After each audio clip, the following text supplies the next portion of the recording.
So today, this is Rachel. Rachel has been, and I said, old time friend, business partner, because that's the truth. And after my latest interview with John Whiting, and he talked about something, and I told the story about food people, and I immediately thought of you, Rachel. And I was like, and then I posted something last week, and somebody was rolling because Nicole Hammonds, remember Nicole?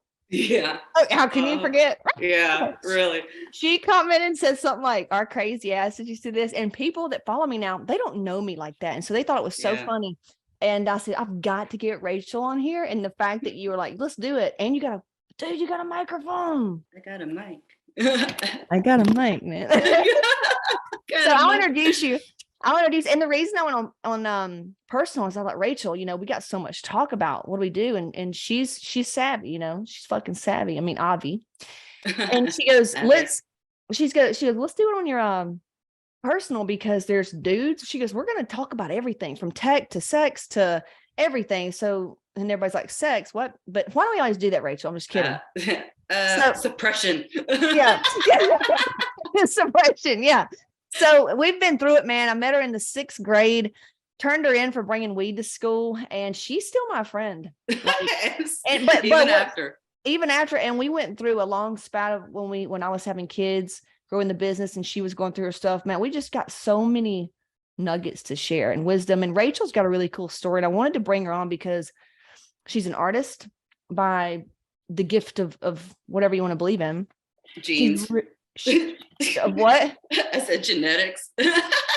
By the gift of genetics. It's in her genes. It's in her spirit. She's an artist. And for a lot of artists, because I work with a lot of artists, I work with messengers, creators, writers, just artists.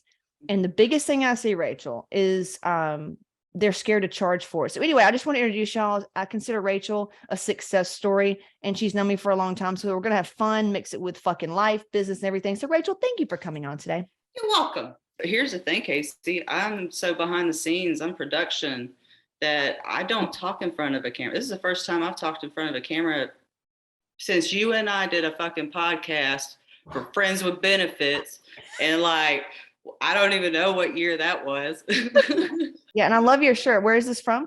Oh shit. I just got that from Vegas. There's the coolest spot out there. Speaking of artists, it's I can't even describe it. It looks like a grocery store, and then you walk in and it's like this trippy other world, and it's like an adult playground, but it's really, if I could remember, if you didn't ask me, I need to check the back of my shirt. Well, it's funny. I get with you immediately in your energy, and I hear adult and then trippy, and I'm like, what kind of drugs can we do? And can we go to hedonism and be naked on the beach? I still love being naked. Do you still like being naked in public?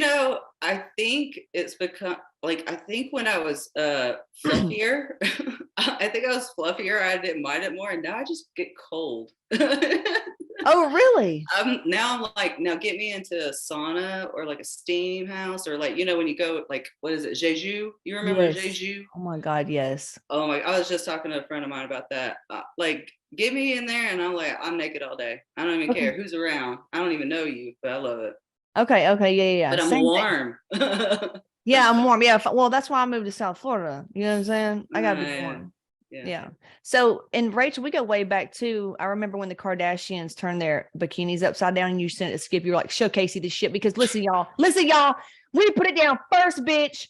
We were hammered, stoned, or drunk. One of them, because I used to make money. All three. I used to make money. I had a fake ID. Did you have one too? Yeah, you made yours, and then I made mine differently. So but wait, no, we both did them. We did them in the office together. We had multiple fake IDs. I had a few. Oh, that's right. I had two. Yeah. Yeah. Okay. Yeah. And so we would make money by buying booze and selling it to other underagers. All right. We had it figured out. We were already business savvy. I didn't even think I forgot about that. Oh my God. Dude, I'm always slinging. How can we? I forgot about us doing that. That's hilarious. We were broke as shit. Go to Florida, go anywhere, and just be like, it's fine. It's fine. We'll figure it out. Hey, this is why you're here, because people think I'm like Yes, I'm still the same, but I'm different. But we've always been like that. We've always been like, we'll figure it out. Yeah. And we usually do. We usually do. The only regrets we both have is not having sex with Sam Hunt. Oh my God. I don't. Okay, yeah, I'm just kidding. That was like I was gonna say, maybe speak for yourself. That was I think he's in his perfect place. Yes. So the reason let me just get back there. Like, why are we talking about that? Because everybody will go, "Where are you from? Where are you from?" All I say is, you know, Sam Hunt. Okay, we went to school with him. You know, oh, okay. I'm like, anyway, it's funny in different worlds because I'm in this very artsy kind of near Atlanta and stuff, and it's actually a mix of people. I kind of even just it's more like Nick Chubb. Do you know who Nick Chubb is? Oh, hell yeah. Yeah, you're right. Yeah, we went to school with Nick Chubb, man. There we go. Because you have some people and they don't listen to country, and and it's like, oh, I have no idea who you're talking about, and I'm like, okay, next. But it's crazy because there's a lot of people to choose from. I mean, Jason Wilkes, gosh, you could go through the list of successful people from Cedartown, which is really, I guess, because we're so fucking bored and had nothing to do. I don't know what it is. And then Trey Butler's doing some stuff for like acting now. He was on like something Walking with the Dead. I mean, we could sit here and really go down the list of people we went to school with and probably be like, yep, doing this. Like, but what's cool is I really see everybody that's doing their thing really enjoying it. Like, it's almost like they're calling. So it's not just that they're like, oh, wow, these people are so talented. It's like they just grassroots did their thing and then just kept going with it and is really successful because of it. Can you believe, though, that we're alive? I say that to myself all the time. It's like, I don't know how many lives I got left. People will be like, why, Casey? Why? Because, Rachel, I'm not, no cap. I don't drink anymore. I physically feel like I can't. I physically feel like I can't. I'll smoke, I'll smoke weed, take some gummies. I'll do plant medicine, man. I'll smoke a toad with you. I'll do, I'll do that stuff, maybe. But I can't do hard alcohol. I can't do anything like that right now. You know what I'm saying? So when we say we're surprised we're alive, we used to do pills. Can you imagine doing it now with all like that, the fentanyl scare, man? No, I tell you, I work with a lot of young kids and young adults. It's almost like in that time of their life where they're really trying to figure things out. Like we were in like the early 20s and like teenage, whatever. And I'm just like, I love all of you. Just don't touch it. Like, even if your like friend has like, this is the best Coke ever or whatever, I'm like, don't touch it. It's not the way it was back in the 90s and back in the 70s, all that stuff. We were kind of iffy back then with like ecstasy and stuff like that. Zach Brown, when you took X that time, like, and we're like, you can't trust it. I think that was close to some of the last times we really did that stuff. Oh, it fucked me up, man. And that's one of the reasons, about plant medicine, because we run retreats now and stuff. Not we, but like there's a church we operate under. I was so scared of it because I thought I was going to trip like that. Thank God I didn't. Oh, yeah. But anyway, so this is Rachel, man. Like I said, middle school, I didn't do too much stuff, but Rachel and I met divinely because we're both creators. We're both very creative. We can get along too. You could throw us anywhere and we would make it. Like, it was pretty incredible, the duo. Even Skip says to this day, he goes, you and Rachel, like, together. I mean, I've been to places, like she said, we could just like make it happen. I remember going to a concert with you and something didn't work out for us. And you go, hold on. She goes around and like has this shirt on, does something with her tits, and she gets something works out. And she goes, oh yeah, I just like put my cleavage in the window. Yeah. Shit. I mean, that's what I was like, probably 19. That's probably when I dropped out of West Georgia. Yeah, but Rachel had these huge tits. See, I didn't have shit. Rachel had these huge tits. So we had like that. So it was like here. She had this thing. We had yin and yang. That was like you had this, look, you would fight a bitch. You could go into I wouldn't have to do anything. I might get us in the door, but you would be like the bodyguard once we got there. That's so damn funny. I would fight a bitch. See, I was always fighting. I was always in survival mode, always fighting. Yeah. But sixth grade and stuff like that was cool. High school was when it really got real. Like both of our families, I think it was the same time. I mean, it was when my mom got on opiates, and the family, I mean, it was nightmare. I mean, it was horrible. But I think around the same time, you were going through it as well. But being a teenage girl, it's not like we talk about that together. We just get together and hang out. But you were going through some shit in high school at the same time I was, right? Yeah. Yeah, it was crazy how our lives were kind of parallel. It was just with different parents. Yours was like the matriarch, mine was the patriarch, and it was like, once again, that kind of You mean yin the and opposite? yang. You mean the opposite? Yeah, like the yin and yang, yeah. But our timeline of like what was happening was parallel. The stuff that you were going through with your mom, and then the stuff that I was going through with my dad, like we escaped together through a lot of that stuff. And I think about times when, if you weren't there, it makes me sick to my stomach, because there were so many times that, like, I mean, as many times you'd be like, Randy be like, oh my God, like, does she live with us now? I remember that. I remember you walked in, Papa goes, is she here again? But no, it really was. You and I we were thick as thieves, man. I mean, we had our other people we hung out with, but we did hang out a lot. Now looking back, I see that it was clearly the shit we were going through. Yeah. Nobody understood it. Money, you talking about, oh God, everything. And then who were you dating in high school? Okay, so like it's funny because I didn't really I think I had one real boyfriend, I guess, in high school that I would consider asked me out. We dated for a while, and then, we broke up. I think it was Casey Garman. That's right. Oh my God. Yeah. But other than that, I think, God, I can't. I think it was Matthew Carter was my last. Yes. Okay. I knew it was something. And then I made a post in the free group and I said, be honest.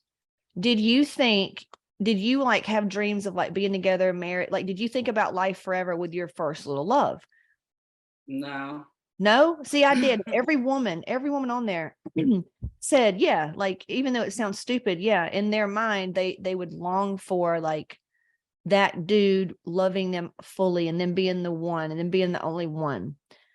I think I was so far into what my parents' marriage had become that I was like, nah. I think at times I definitely, the version of it was really nice to think about, but in the guts of it took me a long time to get to that place of even being okay. Yeah. I can't, because some people, they don't have the almost engagements. Be with someone so long that we'd almost get engaged.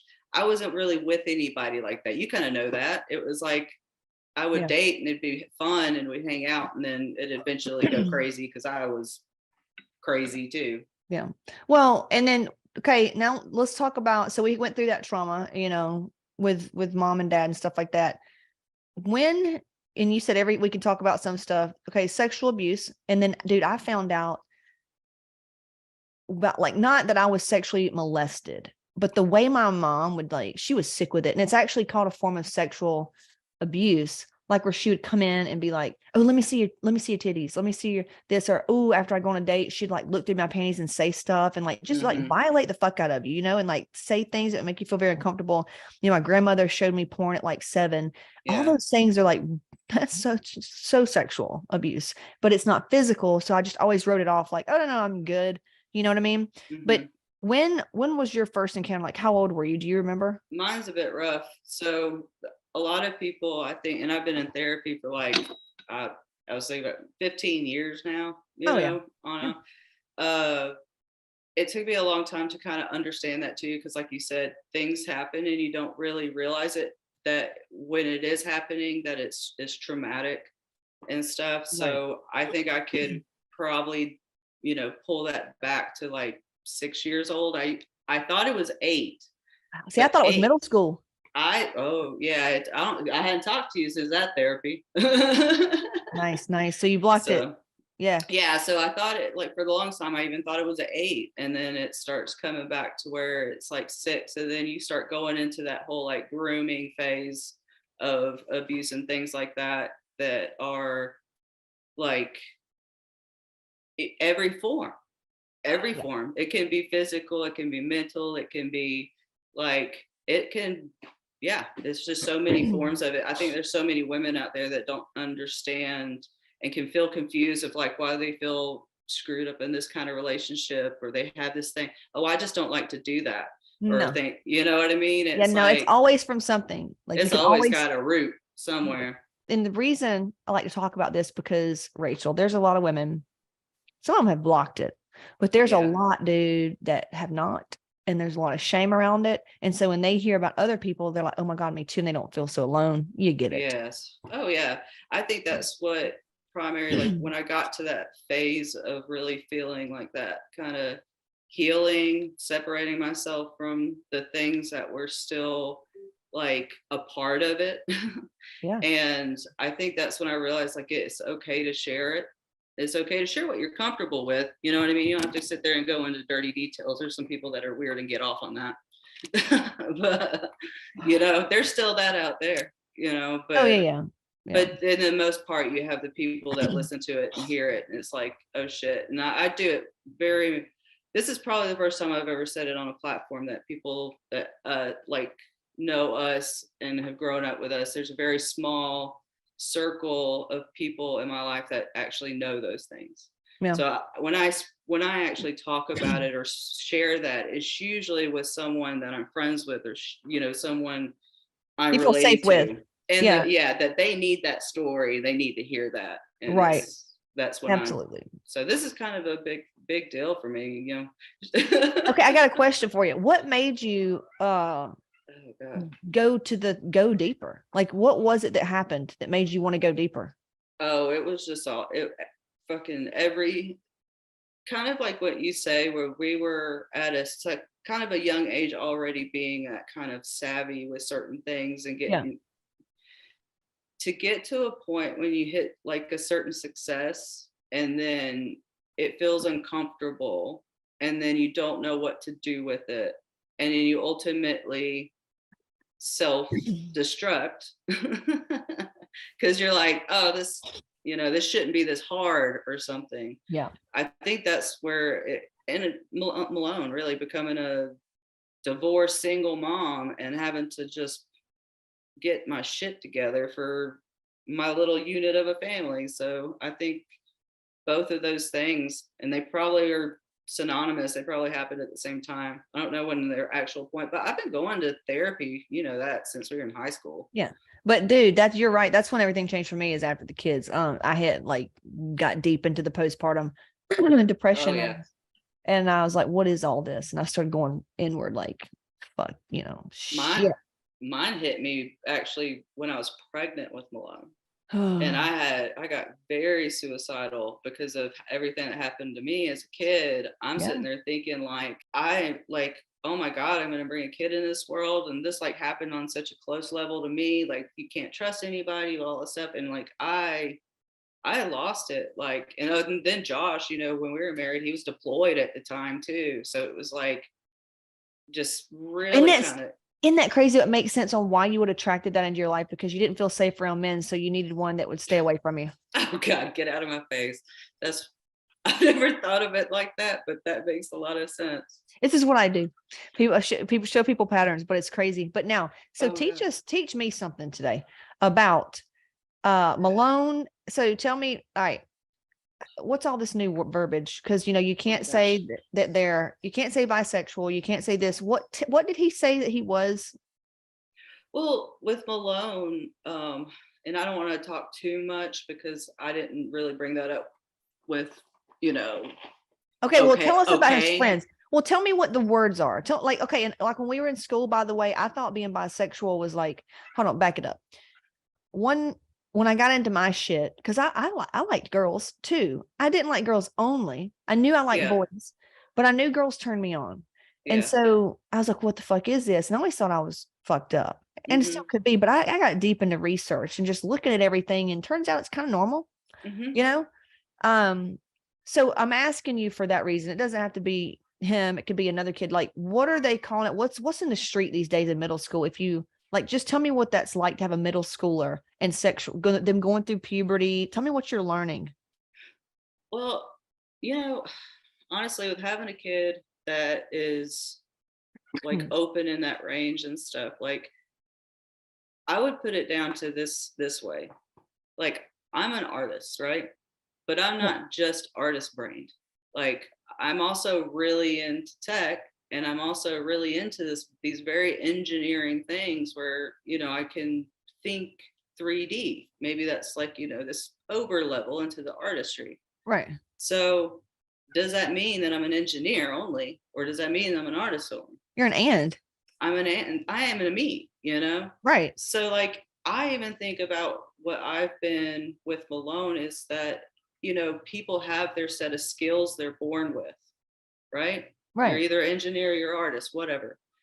And I think those things will come out even more as you get older and learn more about yourself. Yes. And then in the past, you know, society will, you know, pretty much kind of mold you in that way. And our society is different now. And I think it kind of gives everybody the freedom to explore and figure it out. Because Malone, you know, it's not just been a one thing into this thing into that thing. Like, I feel like every day he just says, you know, like, I changed my mind. It's like, kind of like you said, you were into girls, you knew that, but like, it wasn't like a super thing, whatever. And you married a guy, you know what I mean? And it's like, that's just what you want. And if it was a different person, if you met a girl that you got along with that much, you probably would have went further with her because it was in you. Right. It just wasn't facilitated by the person, the right person. Right. So yeah, I know the lesbians right now. They're going to be hitting me up going, you didn't find the right one. Because I've had, it's okay.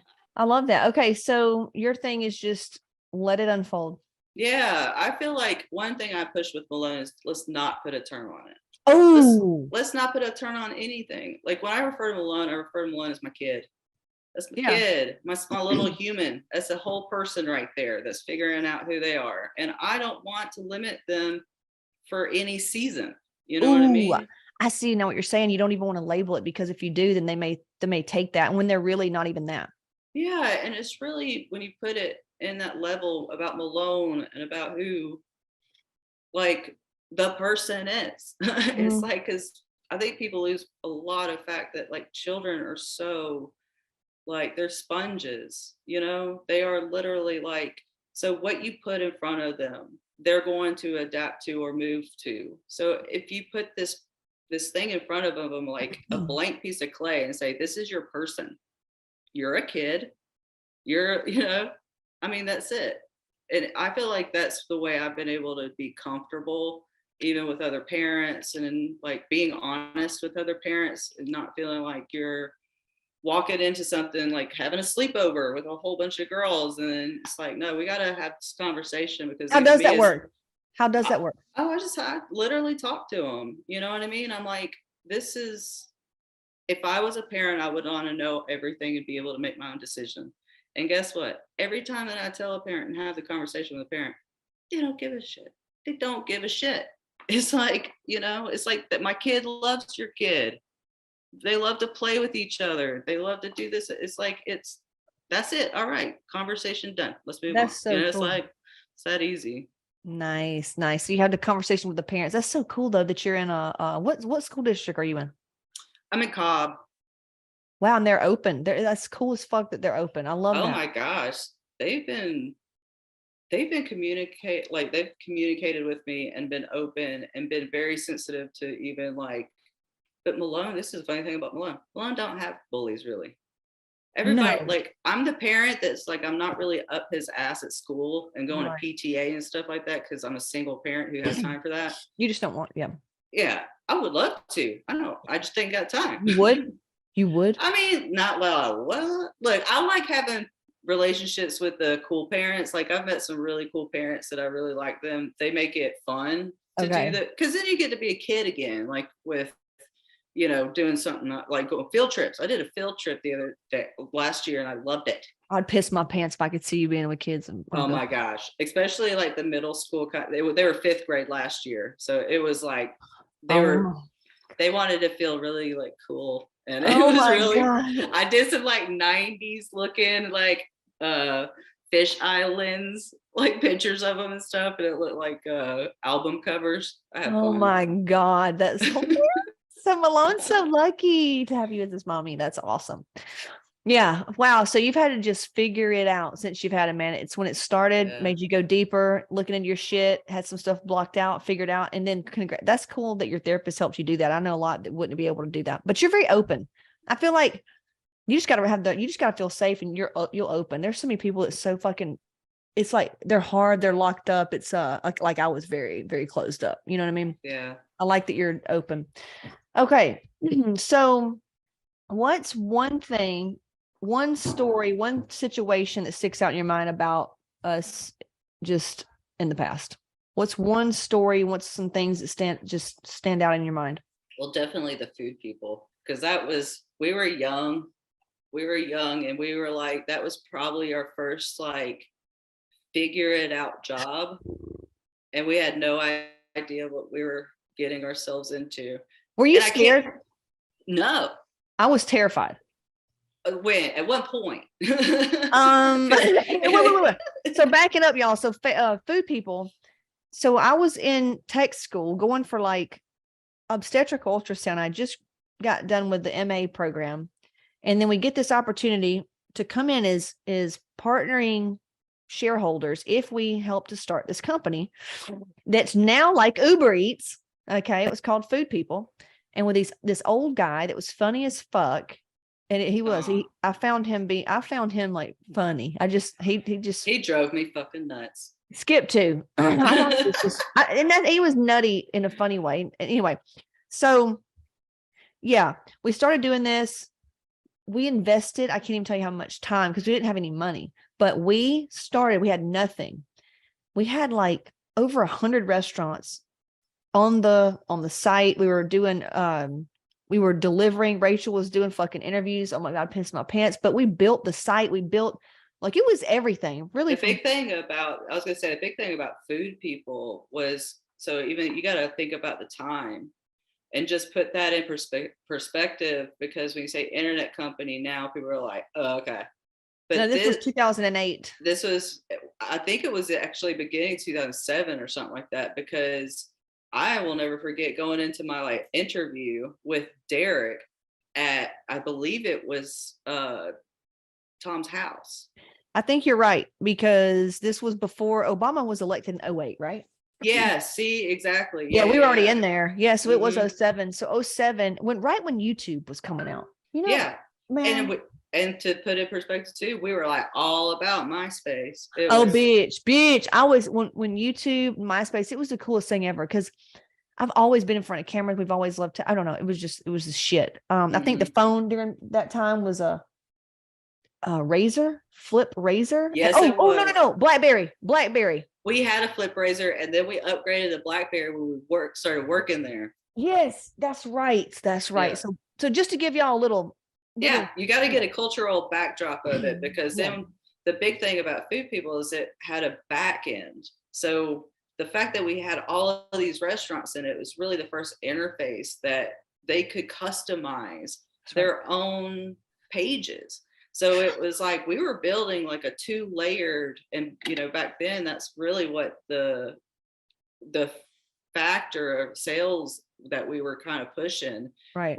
Because we were trying to get in with all of the businesses and get into per diems.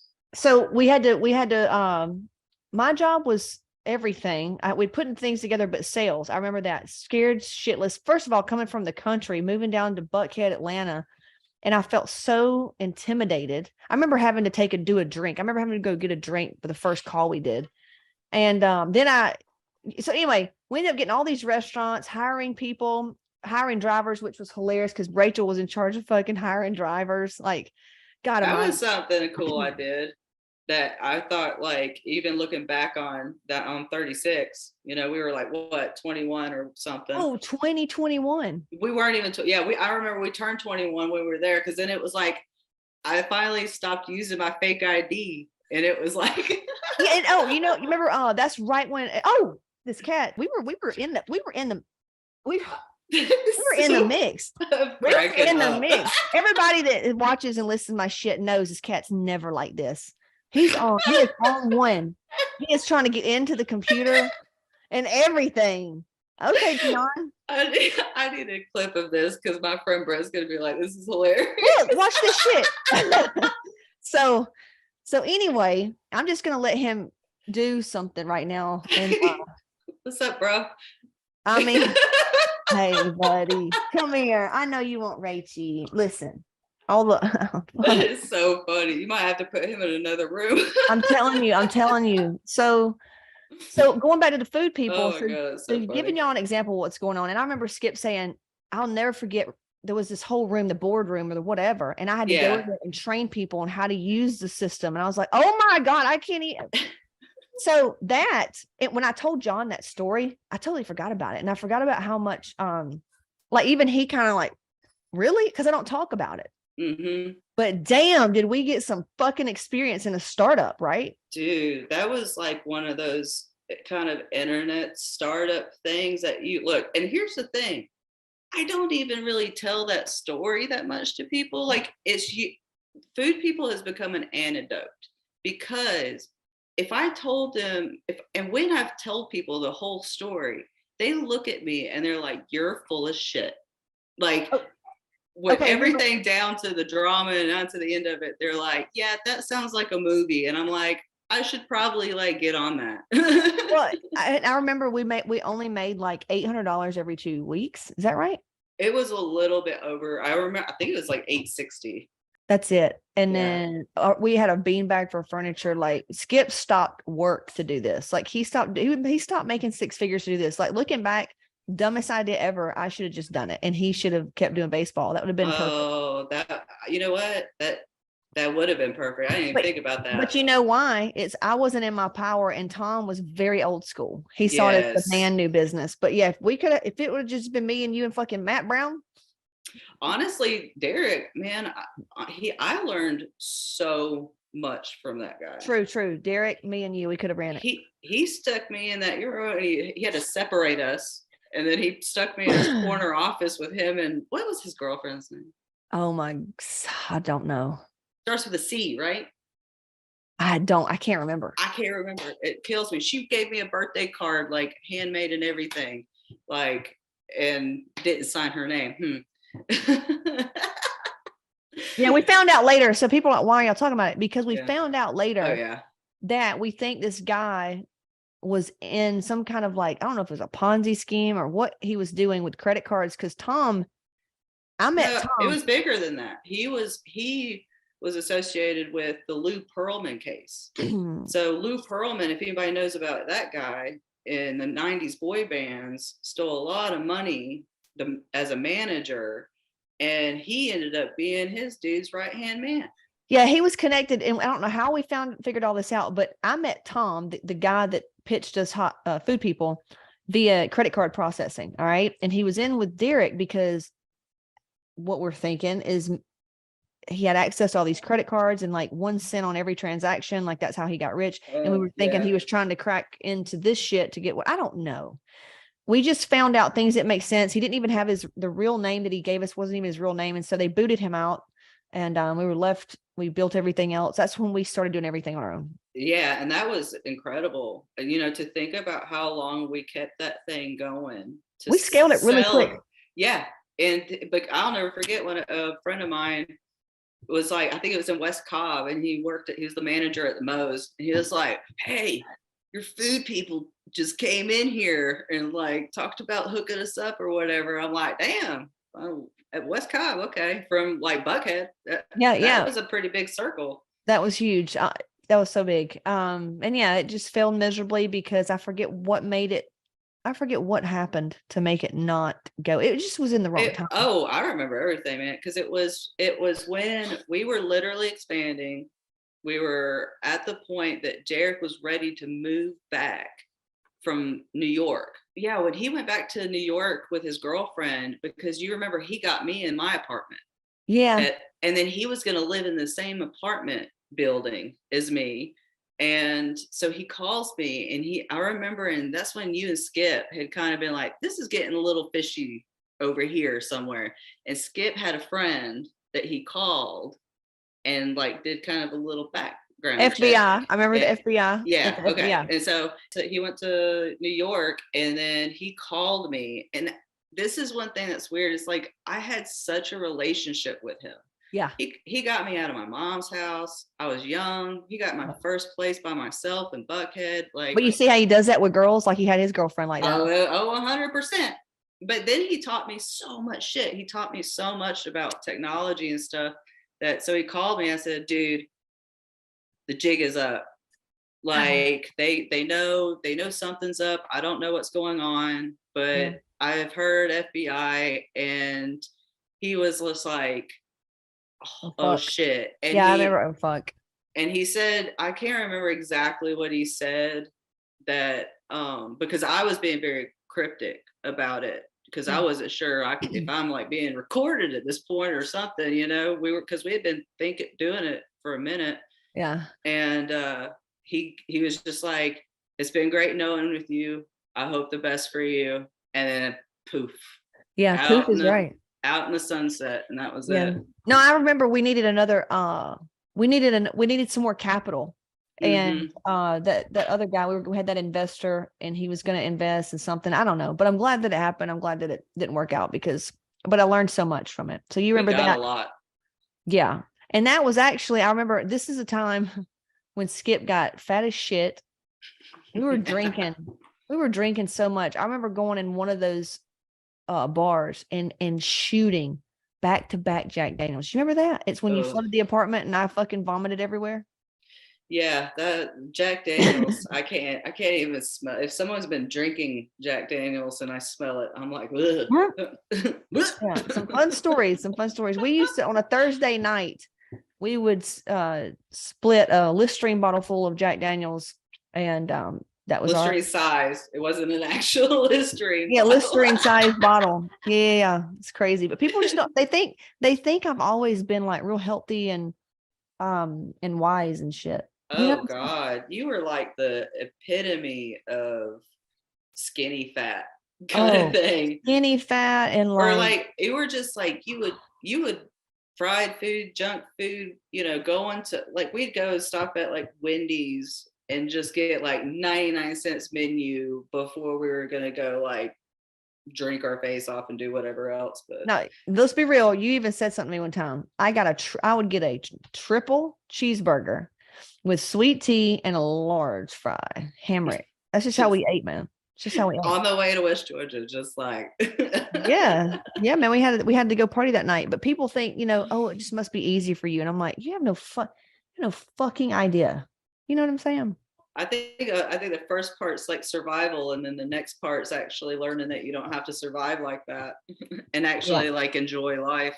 Yeah. Okay. So let's talk real quick about that. When did you go through this next phase of like that? Hey, I don't have to fight to survive anymore. I would say around COVID. How? What happened? Because I think I was always doing well, you know, and I was always doing, you know, well enough, especially to like, you know, provide for me and Malone and Malone to have a good life. Yeah. But then I started getting better with my therapy about like my fear of success, my fear of money and all of that stuff that comes with it. Once I got there, then it was like, oh, okay, the more money I have, the more people I can help, the more things that I love to do, I can just do those in a bigger way. And that was a turning point that when COVID, I was working for this guy and I pretty much like saved his business because I had switched him over to this like POS system that had online ordering, and he's old school guy. And it took like so much convincing to get him to do it. But it was perfect timing because we had a shutdown. I didn't even have to shut down the restaurant to get it, you know, installed and stuff. So it was like everybody was shut down anyways. Yeah. And so I got that put in, and at the end of it, I was like, I need to be a consultant. Like, you know, I'd had my art business so long. I'd been doing all of those other technical things for so long that it's like I jumped on it, and I got a really good therapist again. because I've had like 20 of them in 15 years. Okay, I got a question. What's the amount you sold your first painting for? Actually, I have a story behind that. It's a really good story. Lauren Fraser is her maiden name. She married so she's been Lauren Rader for a while. Yeah, I work with her. I just looked at her ass. Look, have you seen her ass? Oh, like, she's got a great body. Like, look. It's impressive. Damn. Okay. It's like she just woke up one day and was like, I think I'll just do that. Okay, so carry on. So that girl. So she's a nurse. Thank you, nurses everywhere, because like talking to her and hearing everything, and she's very open about that stuff. I love her comments and opinions on things, because she just is like she doesn't bullshit. Yeah. But she's a nurse, and this was kind of like around the time that I think she even started. And I had just done this weird painting where I painted a hand and a heart, and she hit me up on Facebook, and I've been doing something, but this was like, is this my first painting? Yeah, I guess it was my first painting sold. Anyway, she contacts me, and she's like, I'm a nurse, I love that, can I buy that? And then I told her, oh, I usually charge for this or something, and she wrote me a check, sent it in the mail for like $100, and it was like, don't ever sell yourself short. That was written on the memo. Oh shit. Yeah. Holy shit. Okay, so you probably charge what, $40? Yeah, well, yeah, exactly. That's what I was trying to charge her. I was like, oh, I hope she says yes, because I'm trying to sell a painting. I'm like, usually I do it for that, but I'll do this for you for this. And she wrote me the first amount on a check and said, don't ever sell yourself short. Damn right. And that was monumental. Holy shit. Especially at that point. Oh, I used to sell meal plans for $40. Now we're like, somebody said, what's your yearly? I'm like, 50 grand. So what's your most expensive painting so far? You can even give me murals, like that counts. I was going to say it's different now, because it's like my art can be a mural. So probably the one that tops out is 12. Yeah. 12K. Yeah. So $40 to 12K. Dude, I didn't even think about that. It's hard to think about it like that. But it's just phenomenal. And that's what, I promote. That's what we do with women. We help them remove their success blocks so that they can, step into it. So when you said you were scared of success, dude, that was so me. I thought it was failure. I thought, people say I'm scared of failure. Really? We're all scared of our power. We're scared of the success. Yeah. Like money scared the fuck out of me. No shit, no cap. Because people are like, how did you hit, the 7 figures? I'm like, I'm not gonna lie, because I've got proof. I'm in groups. I'm in little groups like mastermind. This was but when I was like struggling. I was hitting like 50K months, 70K months, like trying to hit the 100K. Because in this industry, it's like 100K months is like where you want to be, and then you go up from there. Yeah. I was so scared, Rachel. I was like, please somebody tell me that makes this money. Like, what do you do with that money sitting in your account? Like, what are you going to do with all that money? It was so petrifying to me to have that much fucking money. Yeah. And until I found systems and understood why I felt that way, was I able to ever like transcend that? I think that is kind of like as a whole of people in America, where it's like, here's how you get to be successful. And then nobody tells you what to do with the money, what to do with it once you get there, and how not to completely screw yourself or what, it's like, we just didn't really get that kind of like comprehension. What were some of the, because I know what mine were, what were some of the fears you had around that much money? I think especially with my family, one big fear was, especially with like the abuse that we went through, that you see what people are like with money, and then money can be gone real quick, and then you see what happens after that. And in a weird way, I found my happiness when I was poor. So having money again scared me, because I was happy, and I'm like, if I get money again, like, what is that going to mean? Like, I don't 'Cause want we're taught that that. to change. Yeah. We're taught that rich people are miserable. And I remember my dad, when he started making six figures, his first six-figure year, he was the most stressed out I've ever seen him. Like, things went downhill. In my mind, in Casey's little mind, when daddy started making more money, there was more responsibility, bigger bills. Mom's got too much to spend on Oxycontin. I saw it as a bad thing. So in my mind, of course I'm blocking myself at 60K months because, or whatever, the six-figure thing, because that's going to happen. And that was so fucking wrong. That was because their energy and frequency, it's like lottery winners. That's why they lose it. They're not a vibrational frequency. They're not a match for that money. That's why poverty mindset, it always just goes. It goes because they're not enough. It's like an addict. There's never enough to a true addict, you know? Yeah. And there's no value. There's no value. There's no like foundation to like what's left on that. So yeah, it just is fleeting. Yeah. They're trying to buy their happiness. And that's what you can't do. Now, money, it doesn't buy happiness. If you just get happy, you'll find money. You know what I'm saying? Yeah. Like that's been the thing for me, but it is scary having a lot of money. Women will be like, oh, I don't have money blocks. I'm like, bitch, if I fucking, how much money you want? Oh, I want this much. And I'll be laughing. I'm like, that's it. Because, and well, if I really tell you the truth, they feel stupid for asking for that much. Yeah. And I'm like, if I drop that shit in your bank account right now, you would shit your pants. You'd wonder who's going to come take it. You'd wonder if you're going to get in trouble. You'd wonder if you're going to be a bitch. I legit got scared to tell everybody what I make. I can't tell anybody what I make unless I'm in this industry, because in this industry it's accepted. But if I go on the street and you say like 20K a month, they're like, people feel weird about you. Yeah. I think, and I bet you $1 million people that we know from Cedartown too, the people that have like done well for themselves, I bet they get that all the time, you know, too, where it's like, you come from a place where you're not comfortable, because then you talk about it. It's almost like this, what you said, the effect of, what's the word? The lottery curse, you know? And it's like this curse that like people get murdered for that stuff. They get jealous, they get like crazy. And, you know, so there is this fear of like vulnerability of being like, and you can't help it if you're in the limelight.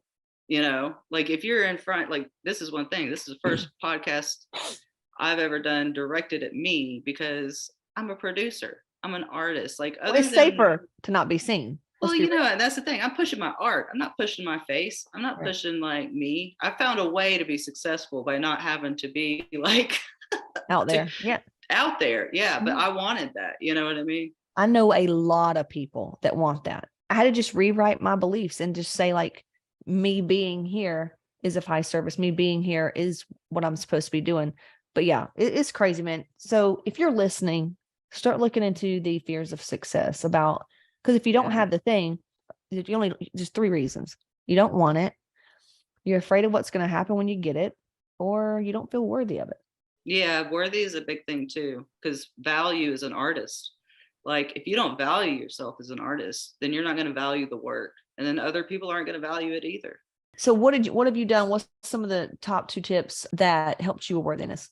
I would say just new experiences, because when you have fear, I always say I have a motto that it's like, if it scares the shit out of you, you should probably do it. Like the company I'm working for right now, Lemongrass Farms, I came on as their creative director. And, you know, that I was coming from working on my own, being my own boss for like 10 something years. And I actually joined this company. And, you know, I haven't done that in a really long time. So you were scared. I remember you texting me a lot and you're like, listen. I'm like, okay. I'm freaking the hell out, because like I have not been in a position to have a CEO or, you know, these things in front of me, but I was able to come in and like create the department and create. They are some of the best people, because they give me artistic freedom. They give me that. They're like that best kind of what do you call it? The collector. And I wanted to try it because it's a product. You know, it's 100% all natural bug spray. I'm kind of totally the person that they would be selling this shit to, because I'm a gardener, I hike, I'm a mom, I gotta use kids bug spray, and then spray our fly repellent. I eat outdoors. Who's that is outdoors doesn't do that. It's like, you're telling me I'm the person that I have to speak to and get excited about this product and everything. And that's like my creative job every day now, is just to be like, and then to see people like y'all, like, my friends, and be like, just excited about it. Yeah. And being a part of like a community. So I think I was really scared, but now I'm in it and I can really see the benefits of like how much fun this is going to be. So my first tip would be like, if it scares the shit out of you, then you should probably do it. And then 2, probably I always kind of go back to my granddad, my granddad. Well, I do, but what the fuck, which part? I know, because he's so out there with things. And he was, he's a colonel in the Air Force, worked at the Pentagon, worked under like all these presidents and stuff. And he could just simplify work with things. And in his words, he'd be like, Rachel, if they ask you for a pint, you give them half a gallon. If they ask you for a pint, give them half a gallon. Yeah. And that's it. It's like, do the shit that you're scared of. And then when you do it, just don't half-ass it. Go all the way and go more. How do you rest? So we teach women we get them out of burnout too, because they are in an all or nothing. So what are some ways that you allow yourself to rest in your nervous system to kind of reboot? Believe it or not, and this doesn't sound like rest, but it is for me. I fucking climb. I started climbing to get like over my fear of heights. And then I started climbing and realized that it calibrates my brain. So when you're like sitting there and trying to climb, you're using your body and then you're using your brain at the same time, and you just get done and you feel like you had a whole body massage. All of the knots, all of like the kinks and everything's just gone. And then your brain is just like zen. Like I leave that place feeling like I left a spa. Nice. Climbing. Who would have fucking thought, man? I need to dance. I know. I haven't been to the pole class, man, in a minute. I like that. Sounds fun. It is fun, but I want more ratchet. I'm not gonna lie, there's a lot of white girls in there, and I'm no dissing on white people, but like there's this one white girl. She's there on Wednesday nights. It's called Slink Floor Work, and she'll play some nasty fucking R&B. That's what I need. I need some culture. Look, I want to go into one of those spin classes where it looks like a freaking nightclub. Oh, what are they called? Soul Cycle? Whatever. And they're just doing like all these they are dancing their asses off on their like bikes. I want to do that shit. Hey, you know what you need to do? If you like all the soul stuff, that gym in Atlanta that 2 weeks out does, what the fuck? The Loft. Oh. Girl, if you could see their fucking step class, Rachel, they play shit like we like, and it is a club. It's like going to a club and it's a gym. I'm gonna have to get online, because I'm almost thinking that I followed them because I get all this stuff from Atlanta, and that's where I'm watching all this stuff. The Loft. The Loft. Okay. I mean, anytime I come to Atlanta, I always like April Moss. Let's go in there, man. Jason Lobdell and his wife, Alani, I think that's how you say her name, Helani. They own it, and it's fucking, dude. I want to go. Yeah, I want to go. Well, next time you're in Atlanta, we're gonna go. Yeah, buddy. Okay, people that I work with, if I admire some aspect in their life, or I want them to teach me how to do something or embody something, and I ask them a question. I love stories. I'm like, well, did you ever feel like this? When did you go through this? And then they don't want to talk about it. Like, I don't like that. I like to connect. Yeah. I feel like I like to connect. And I mean, is it needed? No, we don't need the story, because I don't want to connect to it. It's not like we're bringing that into the now. It's just, hey, man, if we can do this and look where we were, God, do something, keep going, find inspiration, get some new friends, like read a book, goddamn, something. Honestly, if people can go and listen to Joe Rogan on some of the most the people he has on there always are like totally different, totally like, a master of some way in their art, craft, whatever. But people sit there for 2 hours just talking about like these one things. So then it's like, yeah, like I think we're at the point now that people want to hear the stories. People want to hear the explanations and like the behind the scenes, because it's just like marketing, even and advertising. Yeah. People hate ads. People hate ads. They hate marketing. They hate this stuff. They hate being fooled. I hate it. They just want to see the truth. I hate it. I wish I could stop making fucking ads. It's like, here's how to get fit with no cardio. That's it seems like, though, honestly, I struggle with this, Rachel, so bad. And thank God for Dan Henry. Like, he is such a master with marketing. Mm-hmm. And I was so pissed off. I wasn't hitting the number goals that I wanted to hit. And I was focused on the numbers, of course, and you probably shouldn't be. You probably should be focused on something else, whatever. I do both. Because I know I have to say do both. Maybe not, whatever. But he goes, you got to sell them what they want, give them what they need. And I thought I was high one night having these thoughts. And I was like, if you think about Superman, Clark Kent, he had to be Clark to even know how to save people and be Superman. So, bitch, can you just blend in so you can like legit low key be Superwoman to them? Because instead of me coming out and saying, hey, you want to know why you're fucking stuck over here and doing all this shit? Here's the real reason why. They can't hang with that. They're not, because they want to lose weight. So I had to get good at marketing, like sell them what do they want? And then on the back end, give them what the fuck they need. Cause they're never like down about that. But I am trying to figure out, Rachel, if there was a way just to magically like be who the fuck I am, not have to worry about marketing. Mm-hmm. And the right people just come in. Like, that's what I'm trying to get to. That's why I want to do more podcasts. That's why I want to do all this shit. Cause I'm so fucking over that other shit. Yes. Well, you know, and this is the thing, Casey, think about it this way. You've been doing this like in this like self-sell kind of as an like I would say I say athlete because you know you competed. That you've been doing this for every stage of the social media, every benchmark and stuff. And the exact same way that you're feeling is the way everybody else is feeling. Absolutely. Everybody's burnt the fuck out. They're so tired of this overproduced shit. They just want to hear, what are you selling me? Do I want it? I'll go get it. You know what I mean? No shit. No shit. So see. Hey, Miley Cyrus, I can buy my own flowers. Okay. Just like, you don't have to like put this cries a bow. You don't have to do that shit. Just like, tell me, you know what I want. Tell me where to get it. Tell me, you know, and that's the beauty of social media and the connections is that it's like everybody's got their groups.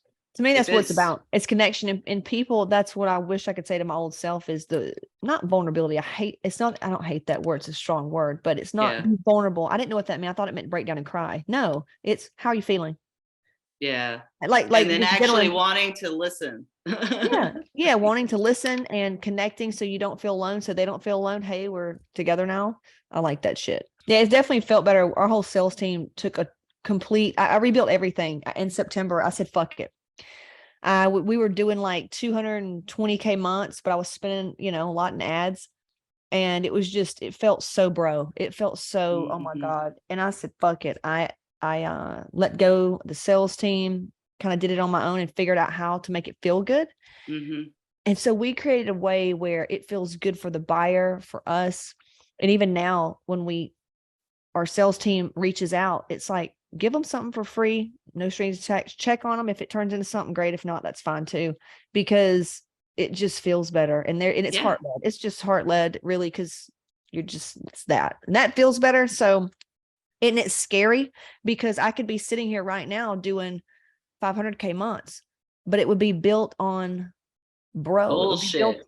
It would be built on like, a lot of heavy advertising. Mm-hmm. And then I wouldn't have to get really good at organic. I want to get really good at organic. You know what I mean? Yeah. I think that's what it comes down to. I think you're on the right track when you talk about just like putting yourself in these positions where people can get to know you and know why that you are who you are. It did not come from like this, perceived like you had everything handed to you. No, you literally, I remember your dad, his favorite thing in the kitchen was the Fry Daddy. I'll never forget when I turned that thing on and forgot to take the lid off. I think he probably wanted to murder me. Yes, he did. Melted the damn Fry Daddy lid, and that was so fucking funny. Oh I my God. literally think that was the first time I've ever seen Randy like mad at me. Yeah. Yeah. That's crazy, man. Oh my God. Totally. We go way back, way back. Yeah. Fry Daddy's man. And yeah, but I think it's just crazy. People look at me and they're like, what's this white little skinny rich bitch know about this struggle? And I'm like, baby, do I know? You know what I mean? Yeah. Even think, like meeting Skip with the ex and the kids, man, and what we grew up in, Oh just God. in the country Yeah. too. We grew up on dirt roads, Rachel. Not many people can say that. You and I both Yeah. were the only girls that went to that fucking school that grew up on a dirt road. What's funny, this is the crazy thing too. Like, well, one, yeah, I say people have like lived in bumfuck Egypt. They don't realize that I literally was in Egypt. Right. But Yeah. our dirt roads actually were connected over one paved road. So the One. fact that we could get to each other's houses like on four-wheelers and stuff was pretty fun. Yeah. Yeah. And you know what's nuts? Let me see what time my other appointment is. What's nuts is do you know anything about ley lines and vortexes? Wait, what now? Ley lines and vortexes in the earth. Oh, yeah. Okay. Yeah. Okay. So I found this app to see, because I've always noticed the places that I'm drawn to spiritually, they're always these special places and have vortexes. It's weird. The reason I wanted to go to Sarasota, there's one there. The place I wanted to be in California, weird. So I found this thing that you put over, you have to do on Android. You put over Google Maps and it shows you all this ley lines across the globe and you follow them to see where the origination is. Sorry. Where the origination is. And you can look it up and see like this incredible shit that explains like why you've been thinking the things you've been thinking since you were a child. It's fucking weird. Dude. And my ley line crossed over. It crossed over. The one I was on specifically came through Esom Hill. Shut the fuck up. Swear to God, not Cedar Town, not anything. So it's like it came right there in your area. Isn't that crazy? I was gonna say like it was a weird place because half of like, you know, on the map where our house was built, half of our house was like technically in Alabama and half of it was in Georgia. So it was this really weird, like wherever our house was, it was like right there on the Alabama line too. But look, there's something weird about that place anyways. Esom Hill, there is like some kind of like, I don't know what it is there, but it's something. Yeah, well, it's a ley line runs through there. And I thought it was so interesting because it wasn't anywhere else. And it goes right through there. I'm like, I'll be damned, Esom Hill. You know, dude, if you want to get in on some of those stuff, I could get in. Like Papa, he is such a dimension, like all of these different like things that you put into, you know me, I'm huge on like mushrooms and the mycelium and like that kind of the natural effect of things like that. And yeah. man, we could go in wormhole. Yeah. Skip said he was telling me the mushrooms are like the only species that they all connect. Like no matter where you're at on the planet, they're all connected to something, I don't know, some underground shit. It's amazing. It's like they're just like a little heartbeat on our earth. And you do you still microdose for that? Yeah, I do. Yeah, I think. Does your therapist give it to you? Does your therapist? No, hell no. No, that's just out of me being you know, I guess you could say hippie. Okay, and let me ask you this. Have you done ketamine? No, fuck that. Okay, tell me why you say fuck that.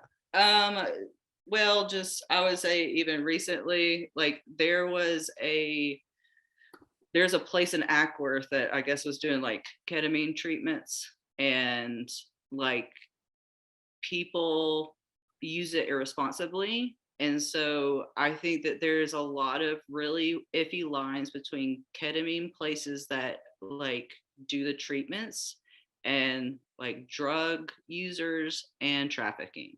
So I think it's, well, I mean, it's chemical. Really, I'm not fucking with it. It's a chemical. Exactly. Yeah. But see, that's the thing. Think about what runs around it.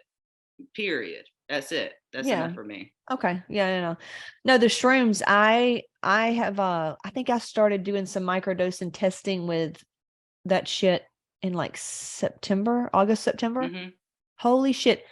And I also have this little machine that tells you when your serotonin's down and you can feel it, you know, when you're sad and, no shit, I will do that. And I can't tell you what it does. It's not that it makes you happy or whatever. Naturally, that shit will boost you because I'll recheck my shit and I won't need it until it may be a month, it may be whatever. But I've never seen anything work because I'm trying antidepressants. Never seen anything work for your chemicals like that ever. Yeah. I think you're right. I mean, when it comes down to natural things, and here's the thing, most of like ketamine, opiates, anything that's like synthetic and man-made, it was once originally natural. Right. Right. So why can't we go back there? Yeah. So I love what you're doing. So yeah, maybe we will. Somebody listens to it. We can go back over. We can talk about sex next time or talk about something else next time. I was gonna say, Okay. it's a lot. It's a lot. So let's do, we'll end with some cards for you. So pick a number. Oh my gosh. Okay. Oh, 3. Let's see what Rachel says here. And then I think it's cool that you're on here because you are such an artist. And I know we have a lot of artist mommies on here that are just coming, like this one girl, Christy, she's in my group and another shaman's group. Anyway, she's just now coming out charging. She's a wonderful pet psychic. She's a Reiki. She does Reiki on animals.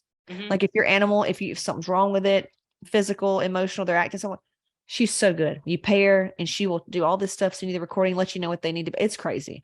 That's cool. She was so afraid to come out about that, so afraid to charge for it. And she's starting to come out about it, So just to have you as a legit, starting as a painter, multi-dimensional fucking artist you are, I think that a lot of women are going to connect with you. That's kind of why I like having you on here. And the fact that you know me, you've known me longest. So this is interesting. Transformation. Yeah. And good. It's holding like a yin yang. It's got the snakes, which is just shedding of your past. It's and I need to read you I can send you the meaning. It's the Osho cards. So I have to send you the meaning. Yeah, I would love that. Honestly, that's a really good one for me right now. Because here, let's see what it means. So Osho, I'm literally right in it. Card meaning of the commentary of the transformation Osho's in. All right, it's time to give up deeply. You can leave suffering, sorrow, difficulty, and accept its feature. Meanwhile, this is very similar to the experience of the Tathagata. I can't say that. After many years of searching, he gave up as he knew he could do nothing more. The night he enlightened that transformation appears as the death at the right time. And like death, it takes you from one dimension to another dimension. Okay. Zen master is not just a teacher, since all religions have only their teachers. They teach you about disciplines that you do not know. Then they ask you to trust, because that's the only way to bring you the experience of the discipline into objective reality. No teacher knows about the Dharma. They only believe and convey your beliefs to others only. Meditation is not a world of believers, not for loyal people, but bold souls to let go of the belief, disbelief, doubt, reason, and mind. From there, step into their own pure existence without any barriers, and meditation will bring tremendous transformation. So let me say, while philosophers think Zen involves transformation, a form of transformation is true alchemy, transforms you from ordinary metal into gold. However, the language of Zen must be understood. So anyway, hopefully that all kind of makes sense to you right now. I think it does. I think I've kind of gotten into this is proof of it right now, sitting here on the podcast with you. I think I've gotten to a place in my life that I have been so private and so kind of like about how I even got to, kind of like you. We've both been very kind of like private on those certain things. And I feel like I have a bit of an alchemist inside of me that's like, I'm ready to stir up some excitement and some trouble and some art and creativity, however that shit comes out. But it's like a lot of it has to do with just every part of it. So I'm ready for that card. All right. Are you ready for the card? And I love what you said today. Today's takeaway is the old fashioned. If it scares you, then it's probably what you need to do. 100%. And then when you do it, don't half-ass it. You got to go all the way. Do it like you believe it's gonna fucking turn into something. 100%. You know what? That's even better. Papa used to say, because he knew I could paint things in my head, and he was like, you need to paint exactly what you want. Don't be scared to paint exactly what you want. And so that was my form of meditation, is like painting my picture exactly how I want it. And what's crazy is every time I painted it very detailed in my head, somehow those things like happened. So, I mean, whether it's meditation, putting yourself there, whatever, but you're setting yourself up in a way. Wow. So you could you could manifest your life through painting. Yeah. Like if you want this, what would that represent? And then paint that. Oh my God, that is genius. It's crazy. And it's a good exercise for any artist that's just trying to learn how to paint, because there's not a lot of pressure on that. See, you need to start a course right now. On top of my other things. Oh yeah, why not? Just throw it in there. Just throw it in there, you know. Right on my list. I'll get to that one. Yeah. We don't do Adderall anymore, so we can't do that. I love this. This was so much fun. It was it was a perfect time to do it on Friday too. Yeah, I thought so. Even though I'm swollen still after the dental shit, and I'm like, oh fuck it, man. It's Rachel. We're just gonna roll, man. We're gonna put on the podcast. But we have a lot of listeners on the podcast, and this is just an episode I've never done before, like shooting the shit, connecting, and with somebody that's interesting. Yeah. I think my girls will dig you. And yeah, so we'll see how it goes. I know how it's going to go, and don't give a fuck. It's my goddamn podcast. So there you go. I receive all your compliments. I receive this was a really great experience. And, next time I'm going to get you on a podcast, and we'll talk about holistic stuff, the natural stuff. Cause that's, we need to hear about that too. It's funny. People, my face isn't natural, but I do like natural stuff. Oh, I love that. Hey, Dolly Parton, man. Dolly Parton. She said behind these big old boobs, there's a heart. Behind this, all this fake hair, there's a brain.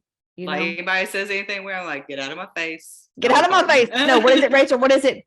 Shut your face, bitch. Wipe that face off, bitch. Wipe that face off, bitch. Wipe that face off, bitch. I love it. Okay. So will you spell your name, because the audio, they can just go follow your stuff. Okay. So my handle is art by Rachel J, ARTBY RACHEL, just like the Bible. Everybody always says that. You're very holy, Rachel. Very holy. Love it. All right, talk to you soon. All right, love you. Love you too. Bye.